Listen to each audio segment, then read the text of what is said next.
So it was that time of the year again, folks. Time for the 2018 fall semester at One Shepherd. If you follow my channel, you know that last year my buddy Bruce and I were offered a unique opportunity to go train at the One Shepherd Leadership Institute in Missouri. It was an invitation that we just couldn't pass up. At the time, though, there wasn't much information about One Shepherd really out there. They had a couple older YouTube videos and a website, and that was about it. Bruce and I really didn't know entirely what we were getting into. Once we got there, though, we quickly learned that this place was a hidden gem. Bruce and I participated in the final culminating event at the end of each One Shepherd semester, and that is the FTX, or Final Training Exercise.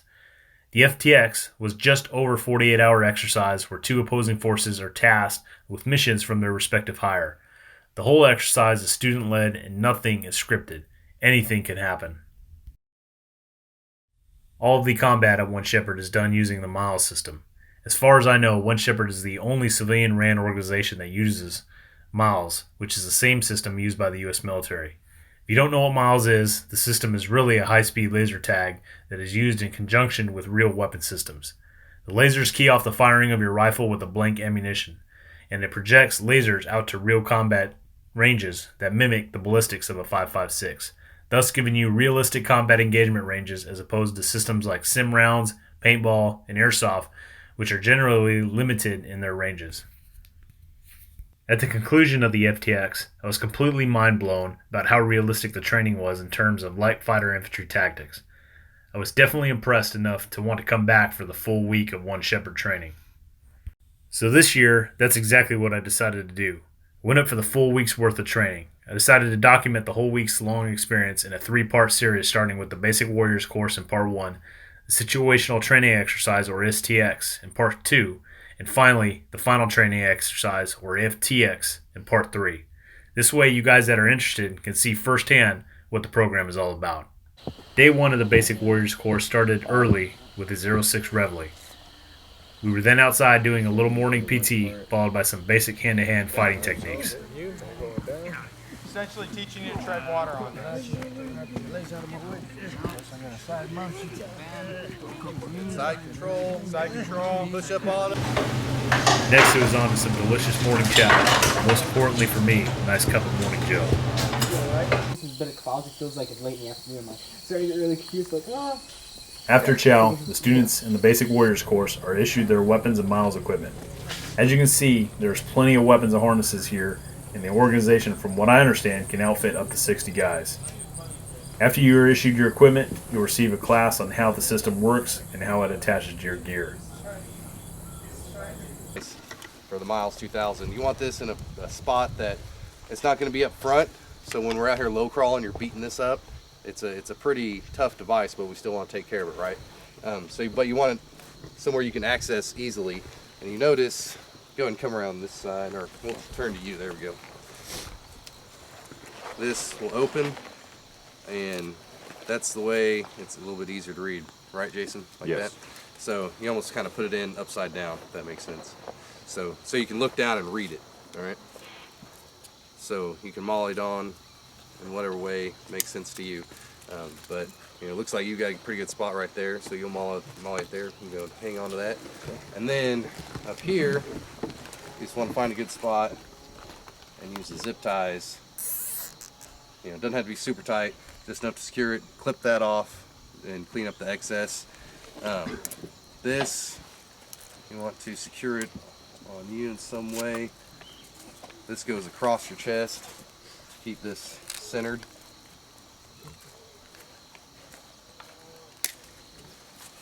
We'll go ahead and just lay this there to get it out of the way for now. Just on one loop. I'll let you guys clean that up later. You want to find something to do with this. You don't have an external belt. You don't really want to put it on your belt there. As long as it stays,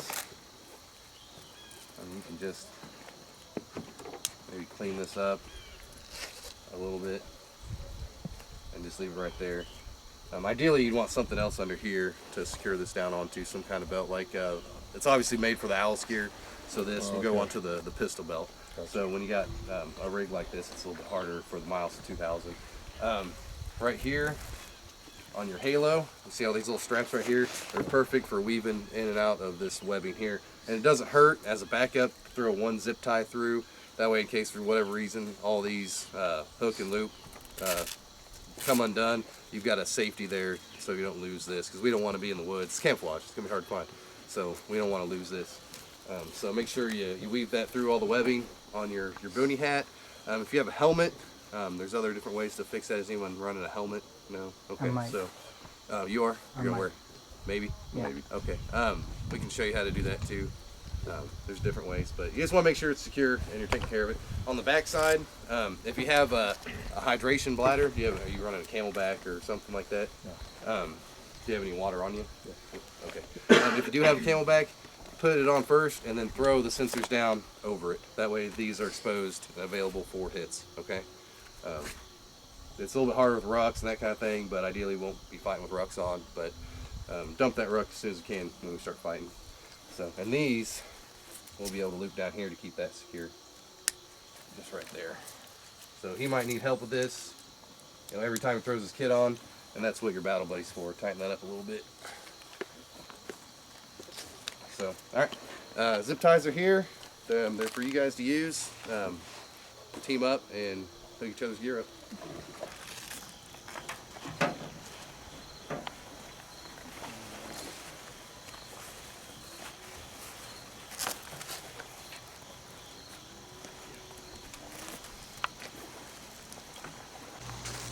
I can't. Yeah, you can work on that side. I can't even. How'd you get yours to fit so well? I'm just a natural, bud. I did something The wrong. tiny little I did hat some- head there. I did something. Sure you have had any experience with the Miles 2000. I'm gonna show you some tones first, so you know what they sound like. This tone will simulate a near miss because we don't have actual bullets that make the sonic crack. It will give you a double beep. That means somebody's shooting damn close to getting you. So it means you need to get down, move, you know, do your IMTs, and get back online and start returning fire. But that is your near miss tone. When you hear that, that means somebody, it's not just a, oh, that just happened. Somebody's trying to get you. Okay, now I'm going to give you your kill tone. When you do get shot and killed, this is what you're going to hear. That means you are dead. At that point in time, when you hear the kill tone, remove your hat.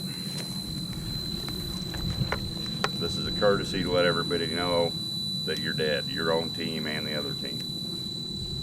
At that point in time, depending on the rules of engagement and what orders you have to be respawned in place, or just go back to a spot and sit and wait, whatever, but there's different rules, different times when you'll be respawned. At that point in time, when you are getting respawned, your OC will reset you, and now that we don't have the loud beep, I'll do this again. You'll hear a 1, 2, 3, 4.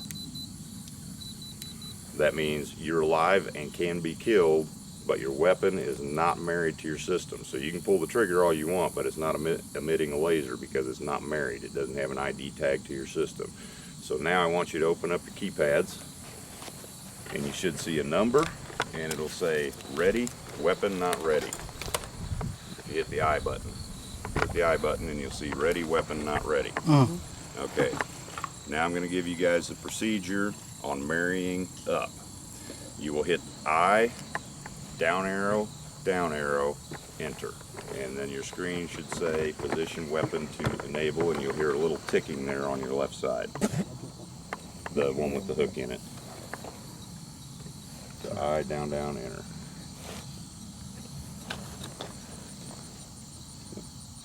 Yeah, and you hear the little tick, tick, tick. That means it's ready to look at your rifle. And where you're making that connection is from the back of the SAT, this little lens, to these two pads up on your left chest. So it has to see, all these have to connect together. So if you push it right up against there, it might not work. Too far away, it won't work. And it has not your keypad. I, down, enter.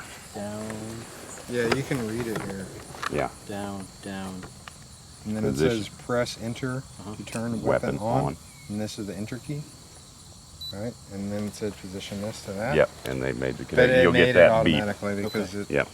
And then your Found it. keypad should say ready, weapon ready. yeah. Weapon ready. Yep. Ready, weapon ready. It said ready, weapon ready. Okay. Now, just like a real firearm, even though it's a blank and laser, you do need your sight picture and sight alignment. You've got to have it because it's not a do-all, end-all. There's a lot of information. It's actually a little light beam packet that goes out, and it knows the terminal ballistics, everything of a 5.56 NATO round. So you can't take a snapshot and drop off.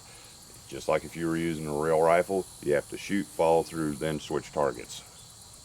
Or repeat fire on target. Yeah, just like a real weapon. If you just go, bah, like trying to play some airsoft game or something like that, or paintball, yep, not going to work. It's going to be off over here instead of where you were originally aiming. Yeah. Right, there's a beam of information that takes a certain amount of time About yay long. to actually spit it all out. Much like Yeah. your TV remote goes, brrr, it sends a whole bunch of ones and zeros in very specific intervals and very specific spacing.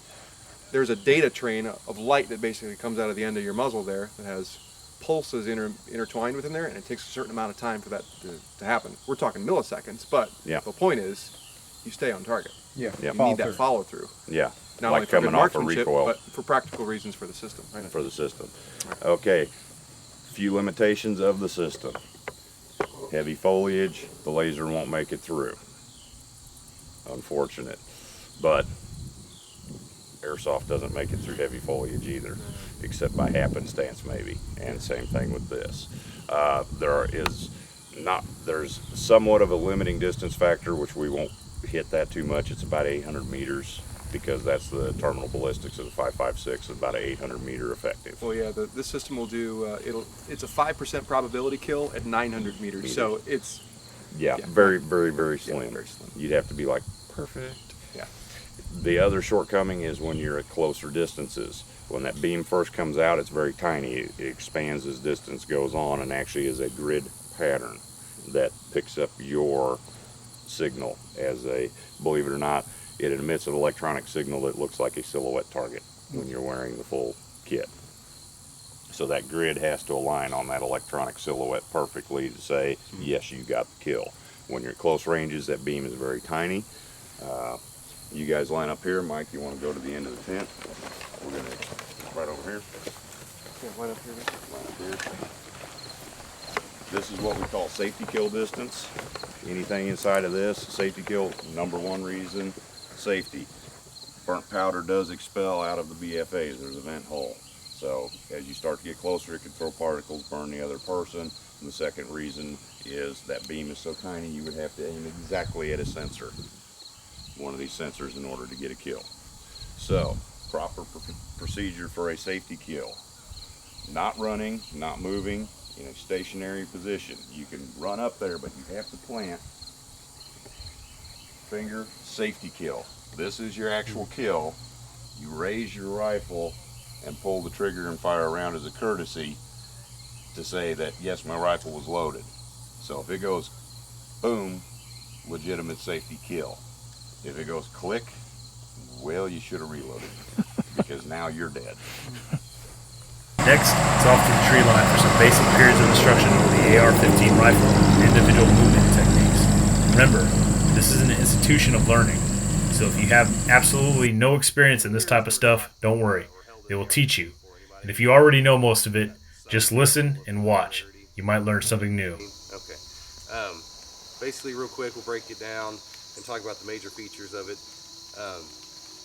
If I had to throw a description on it, it's a magazine-fed, gas-operated blowback action for the AR-15. There's millions of different varieties of them out there. You guys see them online. There's all kinds of competition level shooting. This is about as basic as they get here. You can adjust the stock to whatever works for you. General rule of thumb is that's thrown out there is adjust it to where its length is there between your armpit and your bicep, or excuse me, your hand and your bicep. I typically bring mine in a little bit lower because usually with gear and that kind of thing, it works for where I put my cheek weld, which we'll cover here in a little bit. Rear sight, tip of the front sight, you're trying to, basically, what I want you to do with your rear sight is draw an imaginary reticle like a hunting scope, all right? Just regular old school crosshairs right in the middle. And you're trying to line up that reticle and have it perfectly equal in all 4 quadrants of that hunting scope, and pointing center mass of your target, okay? Because if you don't have that sight alignment sight picture correct, any deviation up down is going to change the elevation of your strike. Left, right, obviously it's going to throw you around left or right. So draw that imaginary reticle crosshairs in there and then put it center mass, okay? So let's go ahead and get up online and just practice that sight alignment sight picture on those targets right there. Obviously we're teaching fighting, so we need a athletic fighter kind of stance, like a boxer, basketball player, something like that. So feet shoulder width apart. I like my right foot slightly back, and you notice I'm pushing forward from the shoulders to mitigate that recoil forward. All right, I'm not here bladed and offering not a whole lot of meat for the recoil to go up against. I'm squared up with the target, and I'm offering a rigid recoil abutment right here. And I'm hinged forward at the waist a little bit. I'm not super dramatic. I'm not bent forward, ass out. I'm just hinged forward just slightly, okay? So let's go ahead and practice that. Legs out just a little bit wider. Just a little bit. Lower that center of gravity just a little bit. And it's a little bit harder with that long rifle, but you want to drop this down. See this recoil? You want to bring that into your shoulder, not up over. Same thing here. Not down that far, but it's right here is good. Come up on target, you're going to get a mushy trigger. You're not going to get the click, like the failure to fire, right? Rotate, look. Oh crap, there's all kinds of gold in there that's gunking that up. I have a double feed, so what I'm going to do is, first thing, take that tension off the rounds, send the charging handle home. I've got the bolt lock to the rear. All right, big boy rules. In daylight, I saw the rounds fall out. I look in the chamber, I gas it back up and go. At night, you want to treat it differently because you don't know and can't see inside that chamber, so you want to rack it 3 times to see if to make sure that round came out. Insert the mag, gas it up, and go. Okay? So let's set that up.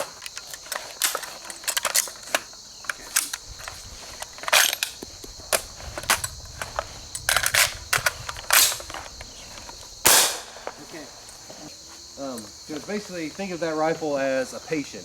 All right, it's sick. It has something wrong with it, and a doctor doesn't just start addressing and start issuing out meds for a patient before he looks at him. Right. So once you rotate, look, evaluate what is wrong with that sick patient and treat it accordingly. Because you treat a failure to fire differently than a double feed. If you try to treat the double feed like a failure to fire, you're just going to be making it worse. All right. So that's why we want to rotate and look. So, all right, rotate, look, you got double feed, now what? Most of the time on an AR, you're going to be able to strip the mag out without locking it back to the rear. And fire. Right. So, basically, like I said, you get a double feed, you're unloading and reloading the gun. So, if you have that function, remember, unload it and load it. Cool? You're on patrol, someone starts shooting at you. You want to get down in a safe way also. We've had a lot of guys pop themselves in the mouth with their rifle. So I'm going to show you how to get down first. Bring the gun up, try to chicken wing it, drop to your knees, and then break your fall with your support hand here. All right, now I'm leaning forward, and now I can start evaluating the situation and start shooting rounds back, okay? From here, if I need to move, I can start with the first individual movement technique, the low crawl, all right? And this is one of the big reasons why I wear a helmet. If I have to low crawl and I have rounds coming over, basically knee level is why we want to low crawl, or we have available terrain that is advantageous for us to be low crawling, I'm going to be putting my head down in the dirt. Notice what I'm doing with the sling here, putting the rifle barrel up over my hand and keeping it out of the dirt, all right? Same rules apply for a live gun as do a blank gun. We want to treat it just the same, right? Head down in the dirt, and who here remembers the Army Men toy, little plastic toys, all right? We're doing just that same thing, all right? Head down in the dirt. I don't want to lift my head up because rounds are coming right over my back, all right? It sucks, you're eating dirt, you're eating grass, but it's keeping you alive, all right? So from there, come back up. I do what's called search and assess. Look left, look right, because I'm in a little bit different environment right now, all right? Come up to a knee, look left, look right, because now I'm exposed to different threats. You know, I wasn't seen before, now I am. And same thing when you come up to a knee, or full standing, all right? So that's the low crawl. All right, so let's get online. We're gonna have you guys low crawl. Out of the dirt, keep that muzzle out of the dirt, all right? And it really sucks for you guys wearing boonies. Head down, face, cheek down in the dirt, and move forward, all right? Just keep moving forward to the sound of my dirt, or my voice, excuse me. Right here, you got the rifle underneath you. You don't want the rifle underneath you. You're not down low enough. So Sunderland, stop there. All right, I'm gonna fix you. All right, so bring. Are you left or right-handed? Right-handed. All right, so put this over here. There you go. Now you can get your belly down. You want your belly down as far as you can. All right, keep coming. A little bit more. All right, stop. Come up to a knee. Do a search and assess. Look left, look right. Check on your position. All right, good. Let's go ahead and reset back here. Once the students have gained some competency in their weapons and individual movement techniques, they are then placed into fire teams. They then begin their first actual lane training, where your fire team will react to enemy contact. Everybody good? Team leader? Yes. All right, move them out. Forward.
I'm down. 3 to 5 second rush.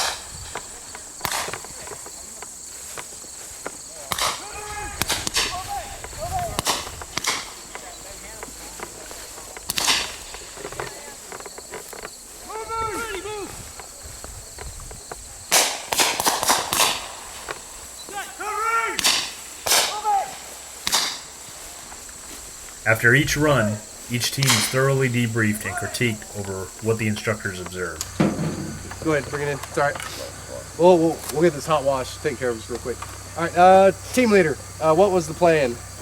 Well, I was hoping that my right flank would move up a little bit on the right side and my left flank would go up a little bit on the left, but it didn't work out that way. Okay. What happened, Cheetah? Well, I tried to move to the right. The terrain made it a little difficult. And then once I finally got up, I got cover over here. That's when I saw movement, and then I moved. So what I'd say happened there is you just got too far away from your team. And because she was expecting to be on the right side and came all the way around to the left side. So and that's bad because the people on the left may not be expecting you over there. So and if you are going to move over there, you got to communicate and let your team leader know where you're going, because it's their job to have accountability of you. But if you're making a move, you need to let them know where you're going. Up 4, what'd you guys see? I saw the team leader was trying to figure out what was going on. She was actually calling out some pretty good commands when she saw stuff. The other guys, like you said, weren't echoing the commands. Some of the guys were getting pretty combat isolated. I know you got pretty combat isolated over here on the right flank. I mean, you were doing a mag reload. Your other guys had no idea that was going down. You know, you had no one covering you. You know, you were very vulnerable at that point, right? It's pretty different, you know, stepping out from the open, nice cut grass to, you know, knee-high grass, and then working it into the real terrain we'll be fighting in. So, you know, I could tell that was slowing you guys down, but I saw some pretty good uses of available cover. I saw some people standing so they can get up there and see, which is fine.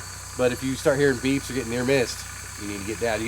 That's your validation. That is my cover working or not. That's, if you hear that beep beep, get down, because they're going to finally get a good shot on it if you don't change what you're doing. If you're hearing those double beep beeps. That's simulating the supersonic crack of a round flying over your head, right? So that's telling you need to change what you're doing. All right? The next block of training will focus on the 3 main different communication systems that are utilized at One Shepherd. All right. So the next class we're going to cover is the class on the TA1 push-to-talk field phone. All right, this is a little bit older technology. It's like into the Vietnam era, into the about mid-90s. It's a hardwired communication device, and it operates in half duplex mode.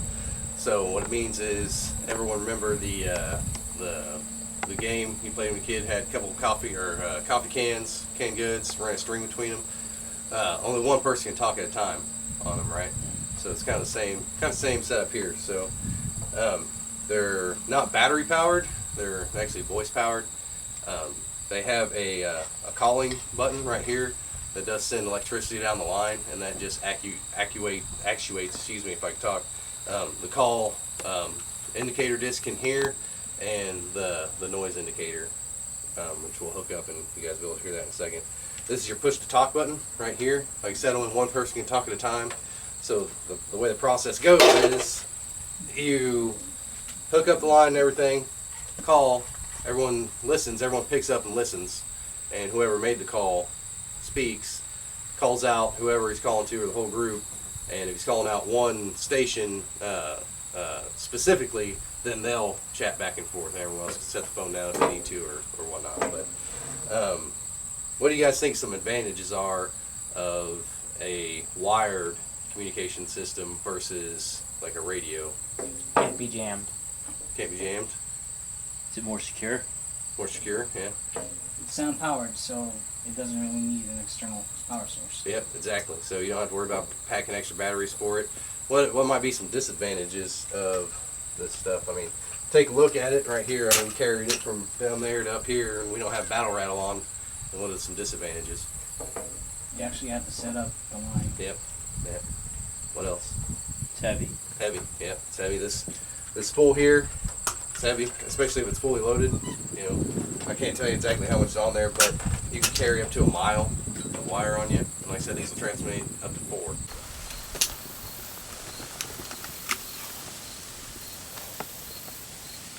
I can start moving now, or should I wait? I would wait until you have the stake put in, because then you might, because it's gonna be tugging on the line while he's trying to secure the line of the terminals there.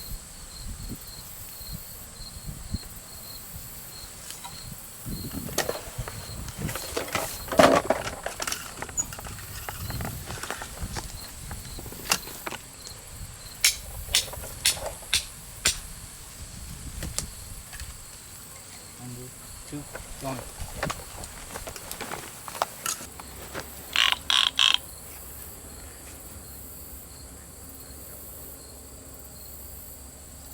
Command post, this is LPOP-1. Good copy, over.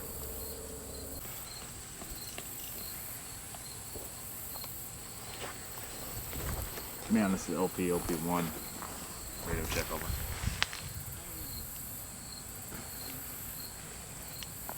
Roger. Read the same. LPOP-1 out.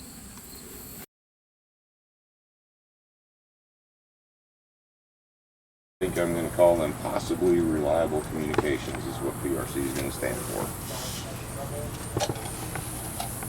Alright, in front of you is a radio, batteries, battery box, antenna, and set. Alright, your radio turn on. Should have a frequency displayed in the little FREQ spot. Is it on 46150? Yes. Alright. And it's not making a beeping noise. Correct? Okay. See this antenna matching knob? Spin that either direction.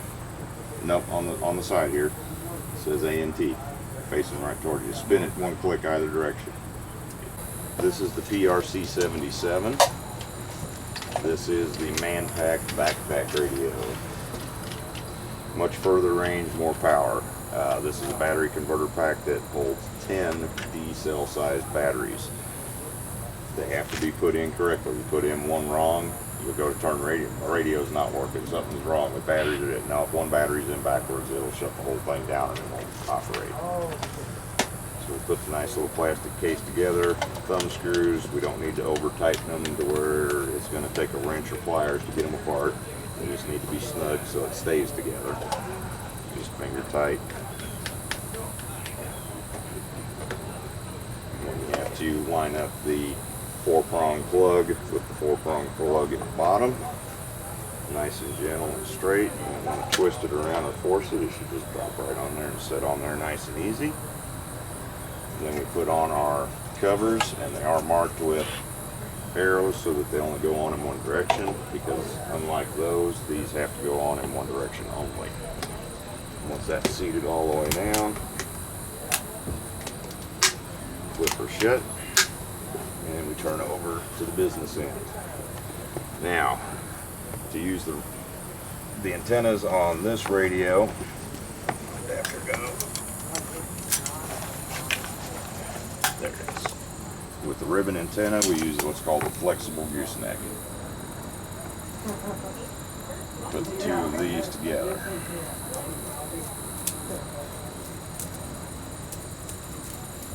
And this is for multiple reasons. When you're carrying it on your back, if you're laying down and you need to transmit, somebody can turn to get the antenna pointing straight up using this. Plus, it's less likely to whip around in the woods. You can control it better. After learning about the radios, you'll move on to learn about the D300 Generation 2 night vision devices that are available to be checked out by the students at the course. This is a great piece of gear to have while you're in the field if you don't already have your own set of NVGs. Right. Gen 1, for the most part, you have to use some kind of active illuminator. It could be an IR illuminator, or it could be a dimmer light source or something like that. But you got to have some kind of light going on. Gen 2 is a pretty big step up from that because it's able to operate more passive, right? Where you don't have the need for an external light source. You can operate under pretty good starlight or moonlight, right? Now, it's going to be generally very effective in like a field or something of that nature, but where it starts really showing its age is under heavy tree canopy or under like heavy cloud cover, right? What about inside buildings? Inside buildings is a great question. Inside buildings, almost all the night vision will have some trouble, especially if it's closed off, right? And it's at nighttime. It has to have some light source for it to operate, right? So the higher and higher generations just have a diminished need for that. However, they all do need that light source. Now, thankfully, a lot of these devices have an IR illuminator built into them, so you can still use that technology inside that enclosed building, but you're going to have to bring a light source with you, even if it is the one that comes with the unit. So that's why guys now have IRs on their rifles and stuff? Yeah, so the IR on your rifles does a couple good things for you. One, like you're saying, in heavy tree canopy, things of that nature, enclosed buildings where you're bringing that light source with you. You can use it similar to a white light, where you can, blink it on, blink it off, you do the flood thing. All the cool stuff that you can do with normal white light stuff, you can do with an IR flashlight or IR illuminator. The thing about these units and all night vision is that the light that you see that comes through this end does not hit your eye. What's really going on is it's going into almost like, think of this as a camera or and a TV screen. It's got a little camera here that picks up information from that way in the non-visible spectrum, does some amplification and other wonderful things to display it in a way that your eye can see it to the screen. So you are not looking necessarily through here, you're looking at a screen that's right about here. It's like a small little TV screen in there. That's the way to think about this. So when he talks about how to do this focus, keep in mind that this has to be focused to the imaging sensor, and your eye has to be focused to the what's called the TV screen that's in there. Okay, so two different focuses there. To wash your clothing with, whatever, it'll actually change how it looks, because a lot of those detergents actually change the IR light. This super basic Rhino mount where you just kind of snap her in, okay? And this is just forced to overcome. There's no levers or anything you need to flip it up, flip it down. Adjustment is this lever here, and then you can adjust the optic in and out, right? It has this little receiver hole. They call that the bayonet mount. there. How that comes into play. This is what they call a J-arm. Okay, J-arm has a bolt and it has a notch. This notch fits in that groove. Okay. You just thread her on. When it's getting a little tight, you start wiggling it back and forth to get lined up in there. You don't have to crank her too hard, just get her snugged up, right? Once you're snugged on there, again, you just take it and snap it into place. Okay? You need to take it out and just push this button here, and it comes right out. Next on the training schedule is a very basic period of instruction on land navigation. This class primarily focuses on teaching students about pace counts and measuring the distance you have traveled. A more thorough land nav class can be taken during follow-on semesters after you have completed your basic warriors course. How far we've gone. So and we do that in 100 meter increments. Okay. To help keep track of that, because when we're patrolling, we've got all this gear on this, right? That it's heavy, it sucks, it's hot, it's cold, whatever it is. We got so much other stuff on our mind, and Lord forbid if we take contact and then we totally forget how far we went. So we use the pace count beads to keep track of that. So the way they're set up is the bottom 9 beads go 100 meters, 200, 300, 400, 500, 600, 700, 800, 900, 1,000 meters. I went 1,000 meters, one click, right? So when that happens, I reset these back up to the top. Now I'm working on my 2,000 meters, right? 100, I've gone 200 now, 300. So in your head, most pace counts are between 65 and 75. Mine's typically 67. It changes throughout your life, so make sure you keep checking it. But when I'm walking, I'm counting in my head every left step. 1, 2, 3. That's about a meter step right there on every other step. Don't count every step because you're going to overcount. You're going to be counting short. All right. So when I hit 67, I drop that down, and that's 100 meters all the way up to 900. I hit 1,000, drop it down, reset these back up. All right. That's how you use it. There's another piece of tape down here. You can kind of see it down there on the left side. That's 100 meters from here to there. So what I want you guys to do is from here, step off. 1, 2, 3. On every left foot strike, and the total of that number is your pace count. All right. So what you're going to do is you're going to walk back and forth 2 or 3 times and count and confirm it. So if you walk up there and you have 68 one time, 64 another time, you walk back and you have 67, you may settle it at 66, 67, something like that. Kind of split the difference, right? So when you're doing it, just count to yourself. Don't count out loud so you don't mess someone else's pace count number up in their head as you use them. So let's go ahead, and you guys can go ahead and start walking. Remember, every left foot strike.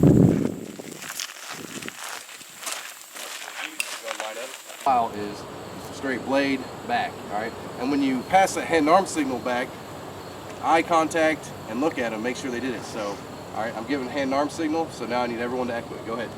Straight hand back, slicing straight back. Good. Because every time you see a hand arm signal, whether you understand what it is or not, you need to pass it back, all right? Because the person behind you, maybe it's the patrol leader, they understand what it is and they need to know that information, all right? Towards me, hey, come in. Everyone kind of understands, hey, this means come here, right? So let's close our interval, all right? So go ahead and start flattening down.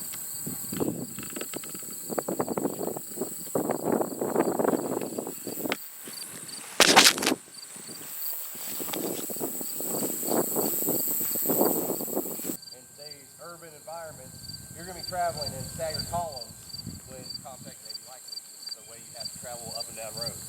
So the way that we're going to do this is I'm going to bring second squad up on this side, and we're going to pretend this is a road right here. So second squad, go ahead and come on up. This is going to be my first stagger right here. And this is a close interval for staggered column, and we're going to widen it out. So stop there. So see how you're offset in the space right here. Come up just a little bit more. Right about where I am right now. All right. So go ahead and give me a few steps up. So as we're traveling, you want about 5 meters. You guys stay there. You keep coming up. You stay there. You want about 5 meters, stop there, between this guy, and then you're going to be 10 meters back from the guy in front of you. Come on back. Keep coming, keep coming, keep coming. So you're going to dress off of him to keep 5 meters between yourself and him. And that should provide about 10 meters between the guy in front of you, okay? So let's go ahead and adjust our intervals. So when you beat through some bush, like what's behind there and what we'll be in over the next few days, including tonight, and you cross something like this, you can clearly identify that it's a trail, mutt trail, road, whatever it may be. It's an open area. We call that a linear danger area. All right, it's linear, and bad things happen in linear danger areas. You're exposed to all kinds of movement, ambushes, that kind of thing. So we want to get through it quickly. And the way we do it is pretty much a squad rush, all right, via patch the road. So what will happen is, point man will be bebopping up, he'll come up, and ideally you don't even want to be in an open area like this, all right? You're going to call it from way back there, but just for the purpose of getting you guys through it easily a couple times, and then putting you through some rougher stuff later, right? I'm going to come up and say, oh, I've got a linear danger area, all right? Hand arm signal for a linear danger area, slice across the chest. All right, so go ahead and echo that, everybody. Linear danger area. So everyone, the rest of the patrol knows that we stopped because we're at an LDA, linear danger area. At this point, typically in my patrols, I like the point man just to make the call. All right, what do you think? Patch the road, it's up to you. So he can just automatically send that signal back, okay? For the purpose of this, is we're gonna call for our patrol leader, which is 2 fingers up to your patrol cap, all right? So, because you guys are newer point men and women, so you guys need a second opinion on what the patrol leader wants them to do. So come up, LDA, and I need a patrol leader up front. All right, so go ahead and send that back. Pine's our patrol leader. He's going to come up. He's going to take a look for himself. And he's going to say, first. Oh. Yep, pass the road. Yep. So pass the road. So we already got linear danger up there. Pass the road. So everyone else says, all right, we're going to patch the road. The last 2 guys in the patrol are your default security team, all right? So this is another commonly misused hand-arm signal. People do it for look, I see this over there. That's not what it is. Security team is what it is. If you have enemies somewhere, you point your rifle at them. If you really see something else you want someone to look at, you point at it. You don't point at your eyes, all right? You point at it. This means security team, all right? And enemy is finger, thumb down, or your rifle magazine up. All right. So everyone's seen that army man rifle up in the sky. Borrow your rifle real quick, so everyone kind of sees it. Looks super cool. He's got a bayonet up there. Looks like this. He's doing a long distance enemy in sight and direction. All right. He's pointing his rifle. That's what that means. All right. Or if you're closer, right there, just thumb down, pointing at the enemy that way. So. To back it up to patch the road, we want our security team forward, all right? You guys are gonna be my security team, so as soon as you guys get that hand-arm signal security team, you guys start moving in. All the while, the rest of the patrol is collapsing in and getting, just like I was saying earlier, real comfortable with each other, I'll say, all right? Like holding on to gear, getting ready to rush across, all right? So our security team is going to put their patch to the road. The directions are in the title of the name of the drill, all right? So the security team's going to come forward, and you're going to put your left shoulder to the road. So that means left shoulder is going to point this way. So you're pulling security down this way. Right? So you look down the road, take it in, right? Left shoulder to the road, you come across, all right? And depending on what the patrol leader wants, you can either stop you here, or I want to put you across the road. So you have better range. You can see even further down that road now. Okay? So security team set. Let's go ahead and give me the rest of the patrol. Go ahead and collapse on in, Bess, Hannah, everybody else. Go ahead and grab a hold of Mike here. Alright. Go ahead and get closer, closer. I'm gonna put an arm on the shoulder there, hand on the shoulder. Closer, closer, closer, still yet. Closer, closer, closer. Closer, closer, closer, closer, closer. And in unison, we're going to dead sprint across. This time we're just going to do it at a real slow pace, but rifles up and out if you have to return fire. All right. So let's move. The last hand's gonna grab the key. Yep. So for the purpose of this, you're our last man. Whenever you see this guy on the near side, you're going to tell him last man and give him a tap. All right. And then when he bumps across, he's now the last man, and he's going to tell the other guy. All right. So it's real slow. Just Mike walking across. Now, in reality, we're going to be running to the other side to get out of this LDA quickly. Last man. So now you are the last man. You have to grab him so we don't leave him behind. Last man. All right. What happens if we're doing the patch the road and we push out the security team, 3 people make it across, and all of a sudden machine gun opens up and rips through that LDA and lays down a wall that you can't pass anymore? You know, what happens to those other 3 guys that made it across?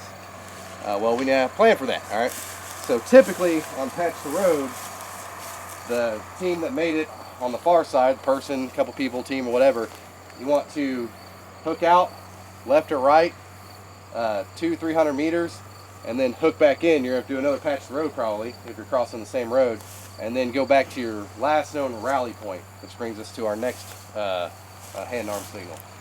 So I stopped here because this is a pretty good visual aid right here. It stands out. It's not native. It's not natural. So people would remember this, you know, patrolling by it. All right. So about every 100, 300 meters or so, you need to be putting in a new rally point. And basically, that's a place where if we walk another 200 meters that way and just get our butts kicked in a fight, and everyone scatters to the wind, it's a place to come back to and regroup afterwards. All right. So the way we put them in is, as we're patrolling along, the patrol leader or the point man should be doing it also. Walks along and say, hey, that stands out. That's you know, not just random trees and brush. I'm gonna put a rally point in right here. And he looks back at the second guy and he gives him a nod.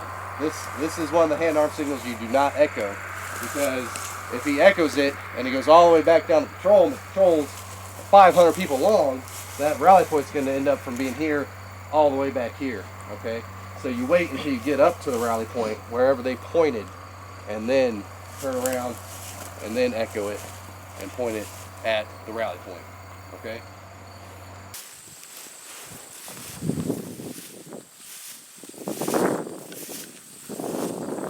But feel free to, you know, it's not gospel by any means. All right, so from here, it's 1654. You got dinner chow 1700. Head back, drop your kit again, take your rifle into the DPAC, and we'll have dinner. We got night mission coming up. We're gonna start preparing for that. Pretty hot and heavy. We need you guys to eat quick for dinner, because we've got a lot of preparations for that, and it's gonna be getting dark soon. So we want to get those taken care of as much as we can. We got rehearsals. We got to give you guys an op order, tell you what we're doing, and we've got a lot of stuff that we have to get ready too. So, and we actually need the mess tent for some of those briefings by 17:30. So we need you guys cleared up out of there in 30 minutes. So, you know, sit down, eat up real quick, relax, and then wait for the mission brief. Okay. Leaders of the UF have pledged renewed offenses against the nation of Ulman if UN forces are discovered in the UFR or DMZ. Losing the surviving members of the CH-47 to the UF will create an international incident and extreme national embarrassment for the nation of Ulman. Recovery and security of the missing members is the utmost importance. Contact with UFR must be avoided. During our first night mission in the Basic Warriors course, our squad was tasked with making liaison with another squad that is lost in a notional demilitarized zone. The premise of the mission is that essentially your squad is supposed to get in and out of the DMZ and rescue the lost squad and avoid contact with the Op 4 patrols in the area. The mission really exposes students for the first time to movement at night through both open and wooded terrain.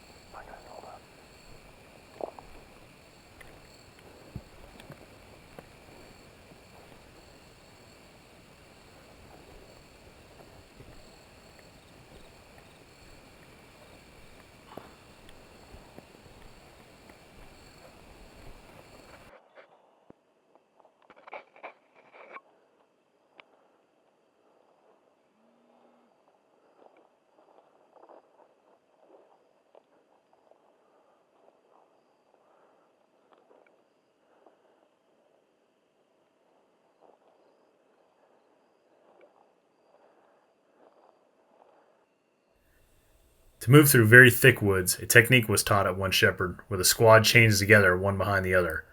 This technique, although limiting in terms of dispersion and visibility, proved to be a very effective way to get a squad through thick brush. This technique would also pay dividends for us later on during the FTX.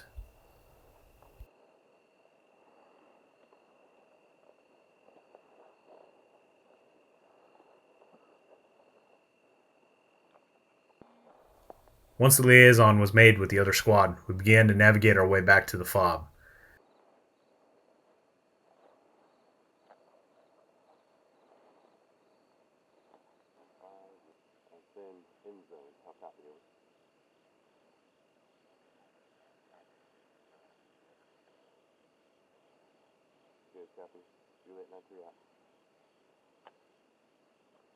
Just before we reached our fob, however, I looked back over my shoulder to check on the last man, who was the rear security.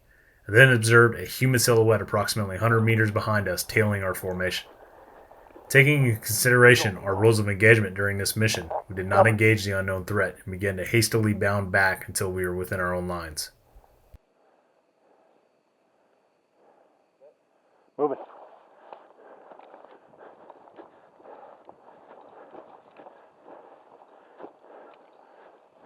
As with every exercise at One Shepherd, a thorough debrief is conducted at the conclusion of it. Let's hear from Hines. About. About the plan. So we were to, you want like overall mission, Yep. everything? Yep. Alright, so we're the Ullman, I think, hoplites. We control everything west of phase line Rick. Rick to Morty is a DMZ, and east of the DMZ is Bad Evil Child Killers. Bad guys, good guys, DMZ. Yep. Second squad went down on a plane east of the DMZ, phase line Morty, and we're going to meet up with us over by the pig barn, and we were to link up with them and escort them to safety. Our insert was on the southwest corner of the fob, moving out, doing passage lines en route to Bill's barn, moving south a little bit into the Woods Creek area, and then kind of skirting those woods to the east, ultimately ending up at the barn to meet up with second squad. We would then formulate one massive super squad and return to base. Okay. Let's hear from someone on first squad. So talk us through, what are you pointing at right there? Yeah. Okay, so this is where we were dropped off. That's where you went down, right? This is where we went down.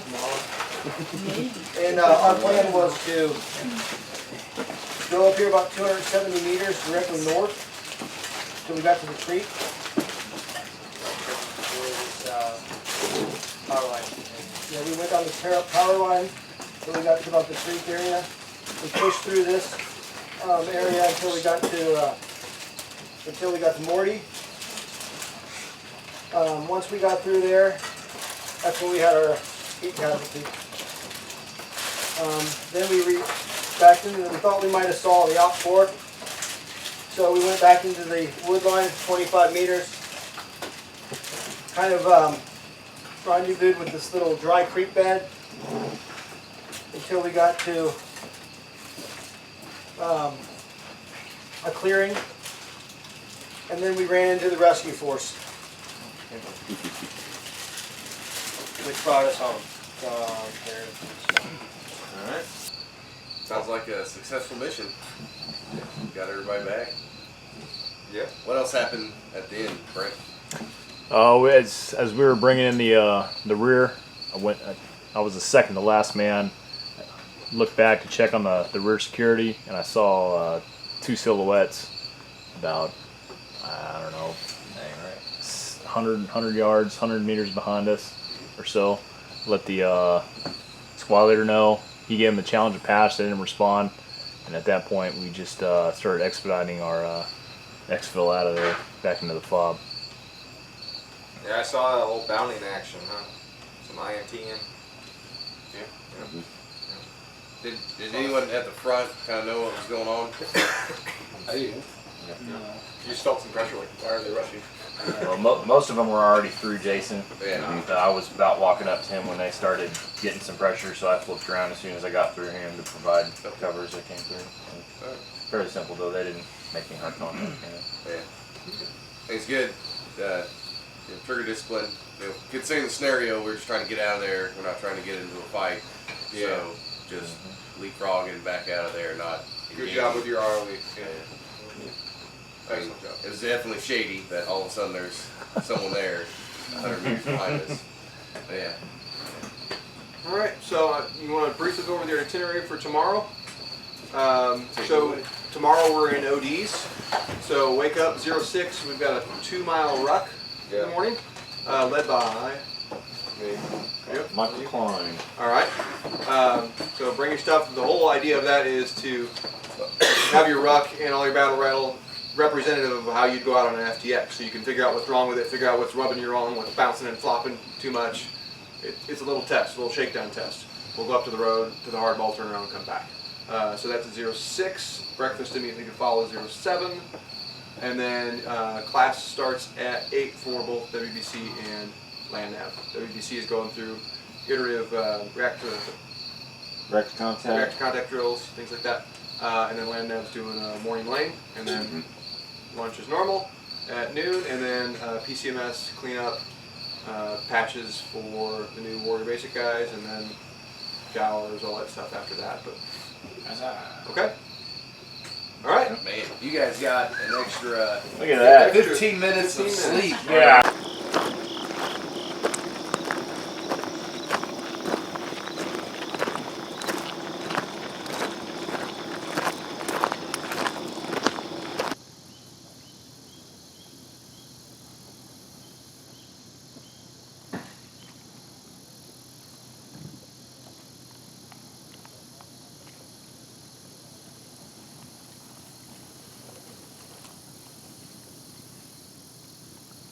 Yeah, bring it in.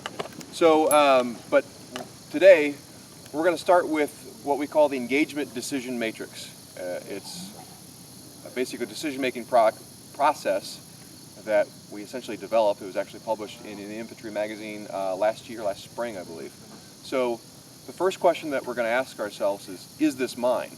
But in order to even begin assessing that question, we need to orient our firepower towards the threat. So in that first case, you saw soft contact. They happened to be in a diamond formation, and they went, oh, whoa, hey, halt, get down. Line, enemy sighted, right? And then they all got on line. That's the first reaction, right? In the second case, still diamond formation, right? Only, oh no, there was actual shooting that started that, but they still did the same thing. Get down on line. They kind of did it on their own because it's a battle drill. You don't have to be told what to do. That's what we're going over this morning, is battle drills, okay? So, the engagement decision matrix. The first question you're asking yourself is this mine? In previous models, it began with, can I take them? Then attack. Well, if that's not your objective, you're expending combat power that you didn't need to expend because it wasn't your objective. So you're consuming ammunition, you're consuming, let's call it fatigue factor, chasing something that isn't yours. But what this allows us to do is figure out if it is indeed ours. Obviously, they were protecting themselves on the second iteration because it was what we call hard contact. You know, it began with shooting or some manner of violence, right? But it doesn't have to be that way. But this is foundational for everything else that you're going to cover this morning, in that it sets up and orients the firepower, or at least the potential for that firepower, towards the threat until we can figure out what it is. So, hey Mark, go ahead and come over. Let's knock out this class real quick. All right, so we have 4 smokes total going out with you guys, so you guys will just have to be nice and divide it up however you want, but to give you guys a quick class on it. For the pin on it, these Enola Gay smokes, don't pull straight up. You want to pull to the side, otherwise you'll pull the fuse out. I've done it a couple times, and then you have to hand line it, which is kind of a pain in the ass. So take it, pull it, throw it. All right, pretty simple, right? What do we do? Pull to the side. Yeah. Not straight up out of the top of the cylinder, right? So that's it along the shore of that. Next, we're going to talk about this tape right here, this checkered yellow and black tape. Okay, this signifies OC, and we're out of play. All right. So when you're drawing a bead up on a green uniform and you see this on the side, don't shoot us. You're just wasting your own ammo. Okay. There's going to be 3 of us out there: Chester, Fine, and myself. Okay. So I mean, you're not hurt my feelings if you shoot me, but you're just wasting your own bullets. So next, we're going to verify that your miles is synced and working. He brought a magazine for him. All right. Good. Unload show clear.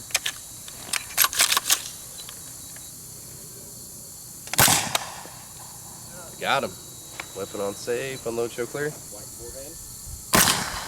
Good. Unload show clear. Don't burn your own ammo. Does it say weapon ready on your system? Yeah. All right. Go ahead. Good.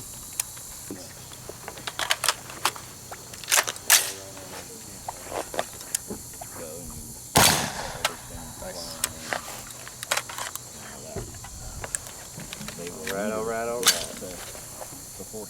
Is that it?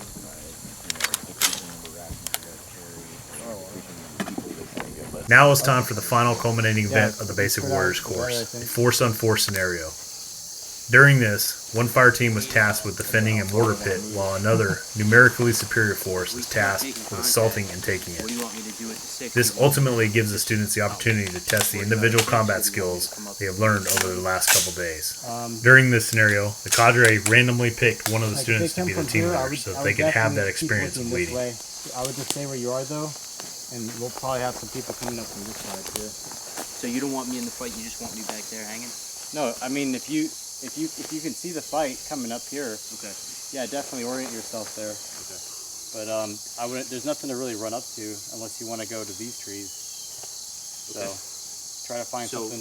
Right there and back there, that's my field of fire. Yeah. Okay. All right. Make sure you load your rifles. All right. Hey, don't forget to load your rifle.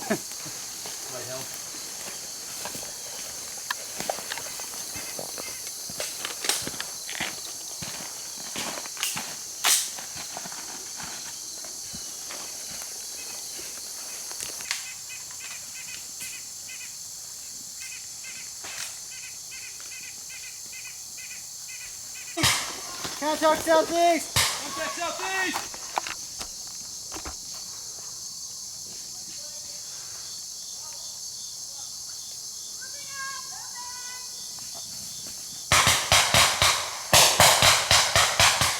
East! Contact east! 100 meters! Moving!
Okay, we'll get it sorted out.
Got flank on our right.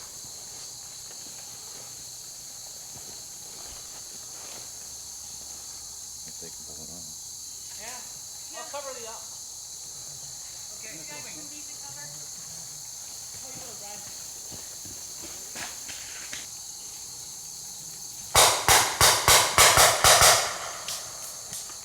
What's up, Hannah? Hold position for a few minutes. There's enemy on the objective. Look around.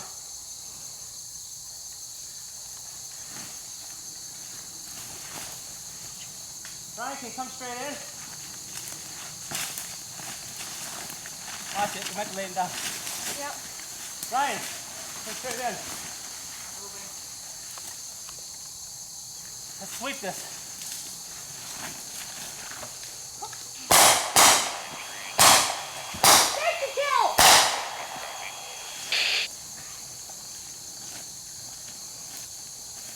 One enemy to the right, got the smoke.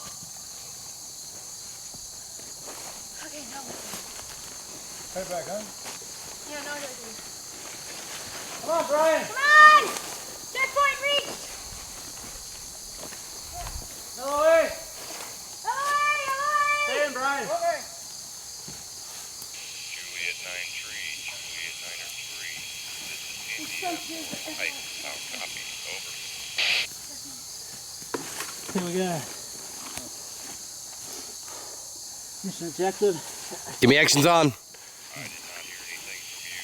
Reduce mission. Set up security.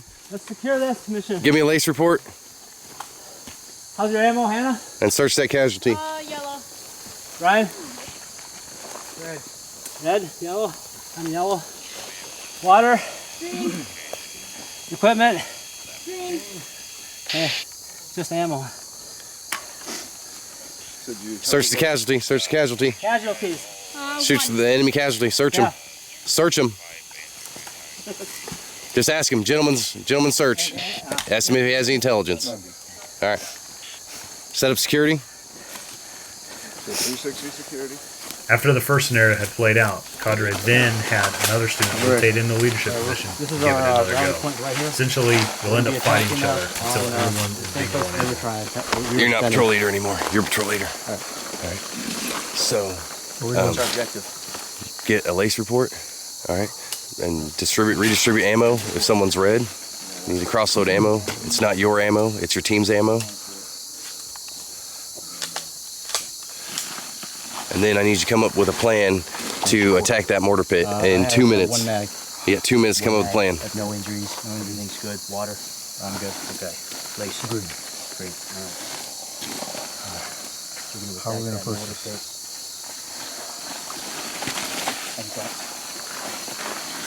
Good job stepping up.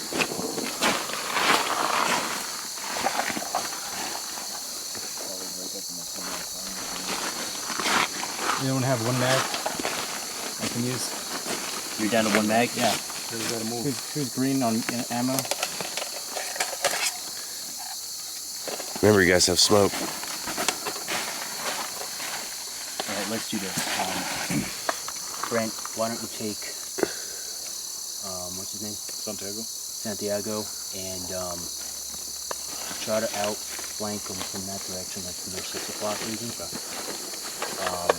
If you guys can kind of split up and maybe like pincer in on them almost, that'd be good. And me and Gabe will, we're gonna try to come in at them from this direction here. We're gonna try to keep the riverbed on our right side and just barely skirt it through the woods. We're gonna remain just inside the woods. Okay. Try to make as low noise as possible when we go. We're only reacting to contact, right? We're not engaging. Are we engaging or are we taking the position? You guys are assaulting the position. Yeah, good gauge. Straight assault. You were killing everything there. Yeah, so you guys are gonna go to try to take them on their 6. You guys? You too. Yeah. And you're gonna try to pincer in on them. We're gonna come from this direction over here. Yeah. Well, we're on the... All right, 2 minutes is up. Let's go. Let's move. We're on the motorcycle.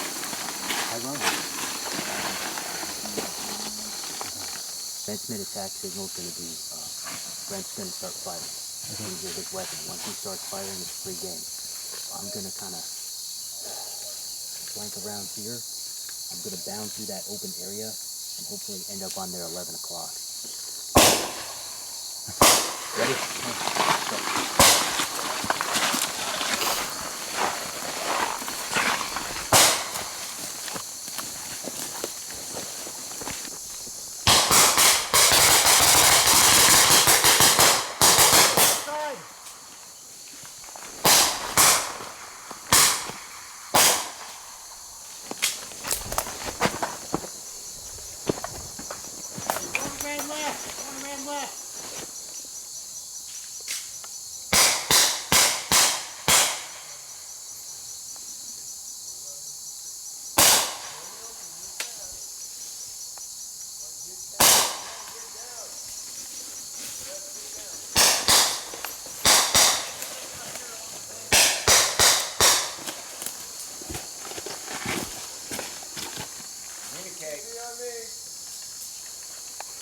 Come on, team leader. Take that attack in.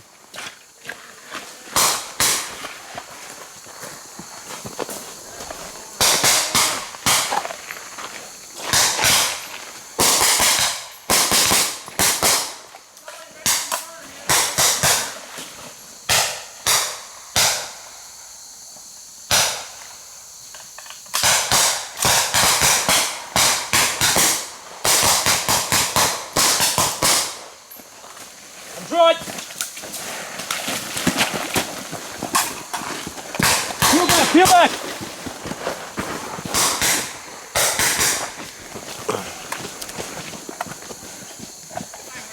You got a mag? Ryan. Got a fresh mag?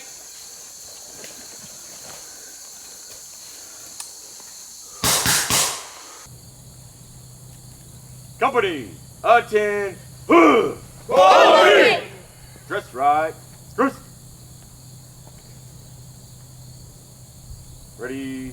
Front. All right, at ease. So, we just went through Warrior Basic. Learned how to shoot, move, and communicate, and how not to break our stuff. So, I told you at the beginning of this, it may be like a fire hose. Did it feel like a fire hose? Yeah. Information. A lot of heads going up and down. Yeah, that's what you're saying. No. Hines are back there shaking his head. At this time, though, upon completion of the Warrior Basic, you've entered the One Shepherd community. So let's get Mike Klein up here. Upon completion of the Force on Force training lane, the students are now welcome as members of the One Shepherd community. They have essentially been through the One Shepherd boot camp and now have earned the One Shepherd logo patch.